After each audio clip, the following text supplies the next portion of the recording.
Hello and welcome to the official podcast of Palate Exposure, featuring Ilona Thompson, a podcast for those seeking the ultimate in wine, food, and travel. Each week she interviews winemakers, chefs, celebrities, and a variety of guests that shape the way we enjoy life. And the keynote speaker was rolling out this new research, and what they had discovered is that something like 70% of full-time employees would rather have a new boss than a pay raise. Think about that. We are not creating leaders who know how to lead and who people want to be, sort of follow. So I think that's the other thing. Like if I were, like you asked me earlier, what would I recommend to a small winery owner or whatnot? I would say they've got to do some things to support their leaders with respect to training and coaching, to be sure they're building the kinds of skills and capabilities that they can be a compelling person that people want to work with and work for, and create the kind of culture that people want to belong to. Because if you do that, one of the things that's fun for me is I work with a lot of the DTC hospitality-oriented businesses, and some companies get the following and some don't. And when I work with the ones who get it, it's so much more fun for me as a recruiter to work with them. And that is the companies who understand that the better job you do of taking care of your employees, the better job your employees are going to do of taking care of your visitors in your tasting room. Exactly. And a lot of companies don't get that, and so they're wondering why they've constantly got turnover in their tasting rooms. They're wondering why they've got challenges with customers and whatnot, and they've got these problem child employees. It's because they're not doing enough to really coach, mentor, and develop those individuals and create that kind of esprit de corps and that kind of culture that people want to be a part of. It's been coming up in my mind virtually in every podcast, which admittedly predominantly centered around people in production, viticulturalists, winemakers, cellar workers, the concept of human terroir. The wine industry is so focused on the term, and the media is going crazy over it, and it's valid, and those agricultural discussions, sustainability, all of those areas are important. However, equally important is the human aspect. And it shows up in different ways. And in the way we've been discussing it for the past, hour or so, and the impact, not just on the environment and physicality, but also the work environment and how people relate to each other, and what shows up in the tasting room ultimately. And all this conscious and subconscious interactions, I think, have a tremendous value that rarely gets brought up. The discussions are centric about how do we preserve the agricultural integrity of Napa Valley, for instance. But who's doing the preserving? Yeah. Who's doing the actual work of creating an experience for a consumer? While we're so busy chasing millennial dollars, how are we relating to them? What would convince them to actually show up and buy that bottle of wine? Those discussions are not happening near enough. Yeah. And somebody like you, that's a clear leader, should be engaged with every single chamber, every single AVA. However administratively Napa Valley is broken up, you should be talking to all those resources so they can at least start thinking about it and integrating it into their conversations with their members. Hopefully you have a relationship with Napa Vintners. I'm hoping. I'm keeping my fingers crossed. I don't yet. However, I'm in conversation with the gentleman who is responsible for their events. And he and I have been talking about, I need to come and do my recruiting model is broken presentation to them. And I have a feeling that there will be this kind of a conversation that will stem from that. This is another one of those where I'm surrendering, and I'm trusting if that's a role that I'm meant to play, the universe is going to keep putting. Maybe that's why you and I are having this conversation today. Possibly. I had no idea where this conversation was going to go. I'm really just thrilled with the territory we've covered. Hopefully I wasn't too long-winded there, but there was a lot to talk about. But it could be that the universe is guiding me to be that kind of start the conversation, get people thinking about this. That catalyst, absolutely. I don't live in the valley, but I have a lot of love and ongoing goodwill that I've nurtured for many years, and part of my internal process and externalizing it in conversations is how do we actually protect the valley. It's a treasure, as far as I'm concerned. It's a national treasure. Yeah. And how do we protect, preserve, develop things that need to be developed and nurture? And there's a lot of people that care about the valley, and some of them, are instrumental in those things, and some of them, I think, are lost and really asking themselves a lot of questions, which is a first step. But you strike me as a person whose journey took them in so many different directions, and yet decidedly you ended up here in that place right now, and you're clearly taking on mentoring roles, like paying it forward mentality, which I think is the most brilliant of all. And in that role, I think you're a phenomenal resource, and I just would really love to see you actively participate in solving those problems that the valley is facing, because they're formidable, and some of them, the whole employment issues and the ensuing traffic problems that everybody's complaining about, the fact that the valley is becoming a tourist destination and not a wine destination. There's so many formidable things that would have to be discussed, but I think at the core of it all is, how do we address it, the thoughtful approach that we discussed, and really kind of rolling up our sleeves and getting into a state where we're ready to ask difficult questions, to be direct, to forsake the convenient and comfortable, and really try to have those uncomfortable conversations and engage people that spend decades, such as yourself, in that space where you are willing to walk away from your comfort zone.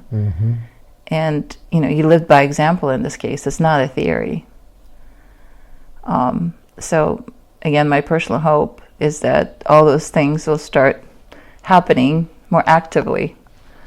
I get to ask you a few fun questions. I think I've earned right. Wine. It's clearly a part of your life. You're in the valley. Wine. Yeah, wine. Okay. So wine is a great facilitator, in my view, and can be a source of great pleasure, and can be an intellectual stimulator. So for somebody like you, what is it about wine that attracts you? What type of wines do you drink? Tell me all about that. Wow. You ready? Oh, yes.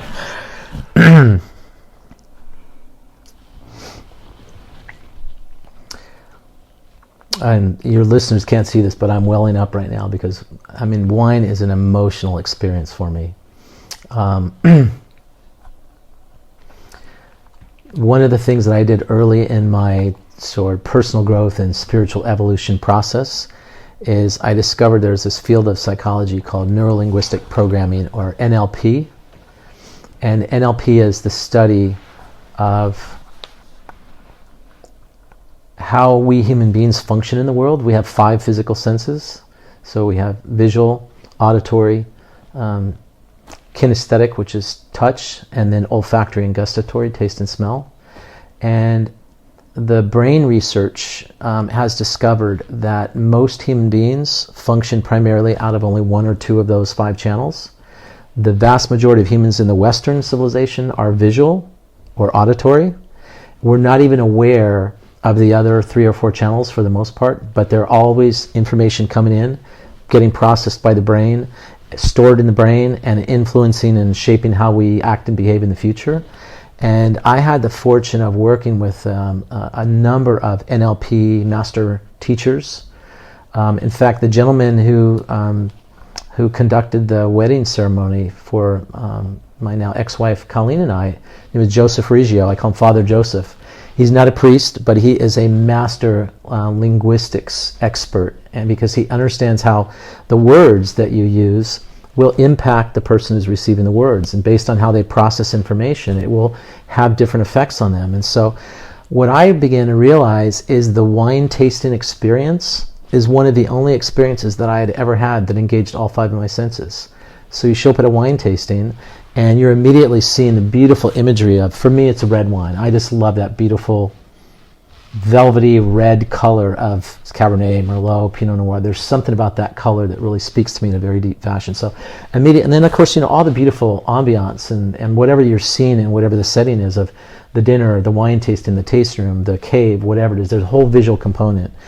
When you toast and you clink the glasses, well, that's an auditory component. So all of a sudden you've got your ears engaged. If there's people with you, you've got conversation going on, so your ears are getting engaged as well. Then you smell the wine, so now all of a sudden olfactory is engaged. And then you taste the wine, gustatory is engaged. And maybe you're paying attention to the coolness of the wine as it's going down your throat, or the coolness of the glass in your hand.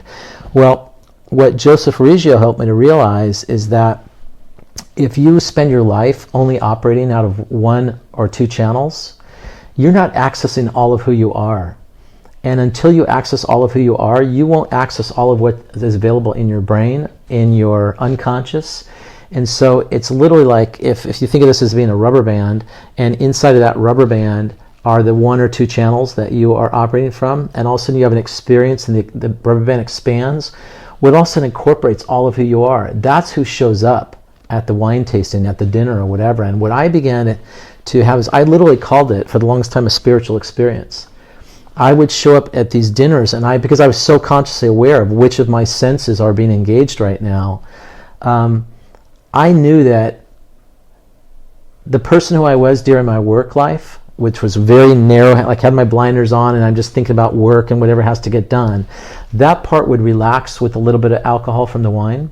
And the rest of me would show up. I would be a lot more humorous. I'd be a lot more relaxed. I'd be a lot more fun-loving. I'd be a lot more able to just like have this kind of a conversation and let my mind just go everywhere and connect these weird connections that I would have never connected in the course of just a business conversation. That for me is the coming together of community around food, wine, and conversation. It's a really holistic spiritual experience for me. Now, you remember I told you during my healing sabbatical back in after surgery in 1998, during those 14 months that I was doing a lot of meditation, one of the other things that came to me in my meditation from that inner voice, I had basically a vision of what is a business. It's called the Sacred Goblet. And what the Sacred Goblet is a food and wine experience, probably partnered with a high-end winery and a high-end chef, creating a meal, inviting people who want to explore the conversation of the intersection of wine and spirituality. Because wine is one of the only products that has survived the upheavals of entire civilizations. I mean, the Romans have come and gone, and there's something unique about wine and how it touches us. It speaks to every single socioeconomic class, every kind of career path one could pursue. I mean, it's touched the hearts and minds of artists and poets and philosophers and athletes and whatnot. It's like it has this unique ability to cross all of those boundaries and pull us all together. One of my favorite t-shirts that I probably saw 18 years ago, and I've never seen it again, and I should probably make this t-shirt and just start selling it. It had like a cartoon drawing of planet Earth with the continents and the oceans, and on the top, around the sort of the top edge of the planet, it said, water separates the people of the world. And the bottom said, wine brings them together again. I thought, that's what it is. There's something about wine that brings us together and allows us to find common ground and share more of who we are that we might not necessarily share with people just in the course of our everyday lives. I'm so glad I asked. Oh, by the way, on the Sacred Goblet, Yeah. when I was ready to work again, I literally have written a business paper, sort of a business case study paper on here's what it might look like. And the idea was it would probably be like a traveling show, and I'd pull in experts in linguistics and experts in spirituality and experts in wine and whatnot, and then I would do some of it as well. But I literally pitched this to the guy who was the head of hospitality at Robert Mondavi way back in like 2003 or 2004. He loved the concept. And he literally proposed, look, let's do this. Let's do a trial version of this. And let's just get 40 of our wine club members. We'll do a private version of this for them.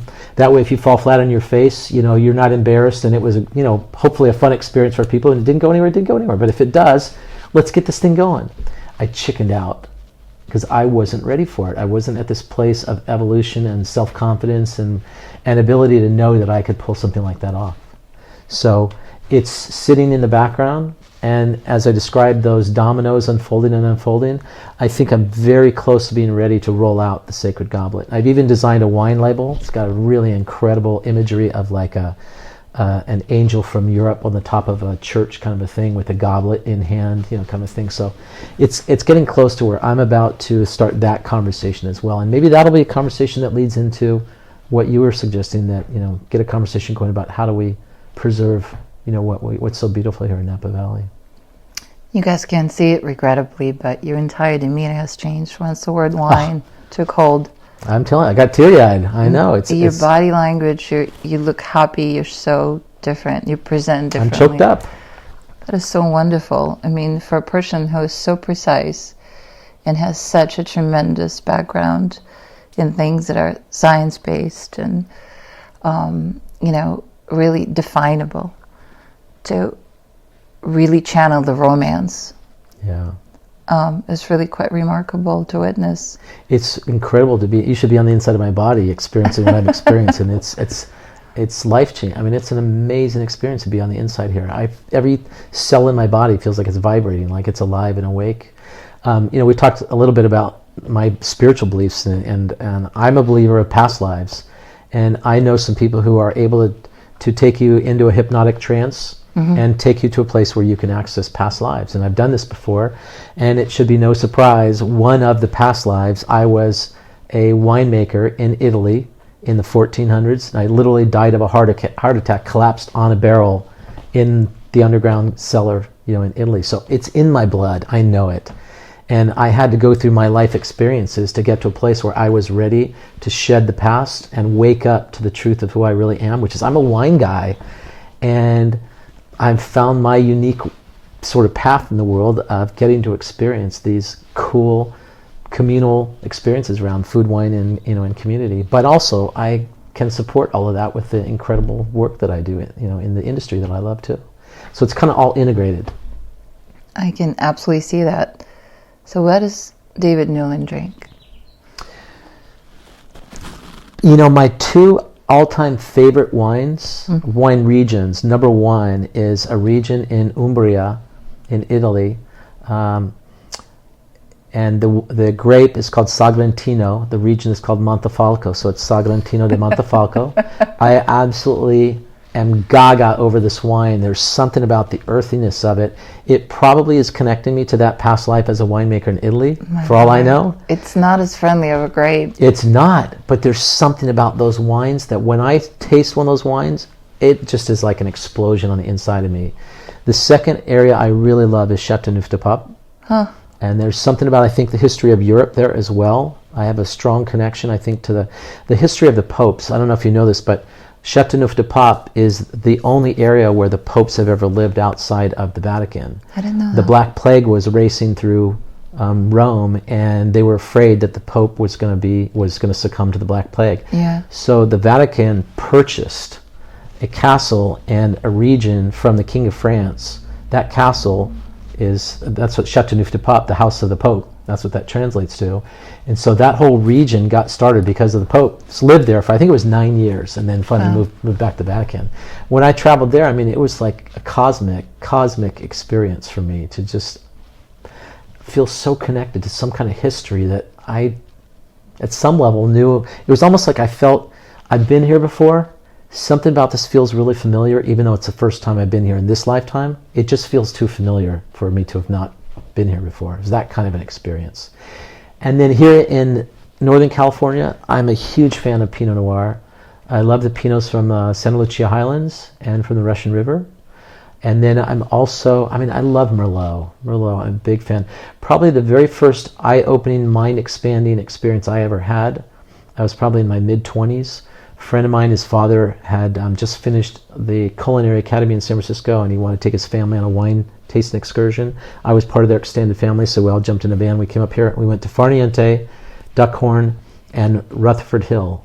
And when I tasted the Three Palms Vineyard Merlot from Duckhorn, it was like the first time I'd ever known what wine could really taste like. I could taste chocolate and taste leather and, really smell those things really is what it really is. Because I also realized this idea of a wine tasting is a bit of a misnomer, because we really only have the ability to taste 5 tastes. When you have a wine tasting in air quotes experience, it's really a wine smelling experience, because it's the retronasals where you've got the 2,000 or 10,000 different scents and aromas chronicled.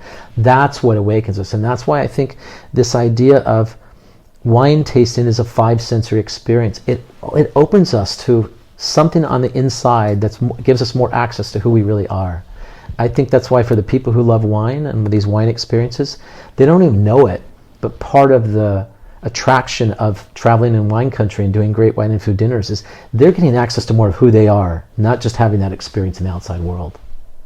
Wow. So from the point of view of, I guess, practicality, you have such an elevated approach to life. And you asked yourself so many questions over the years, and it sounds like you found some It's really so important... funny to hear you say that, because I will tell you, for the first 40 years of my life, I could not have related to that. I was so not self-confident, questioning, feeling like I was just bumbling along. But what I'm realizing now in retrospect, that was the journey that my life had to go on to keep doing what you just described. I had to keep kind of like asking the questions and experimenting over here and exploring over there to discover who I was, so that it's now kind of coming together in a really cool way that is my unique path. And I like to describe it, if the idea is, as human beings, to wake up to enlightenment, and enlightenment is when you are most at home in your wholeness.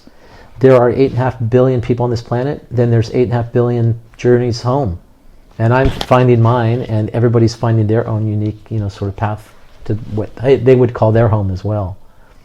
You kind of answered my question I was about to ask. There are people out there listening that either feeling lost or somewhere on the subconscious level just don't feel comfortable with where they are or with themselves.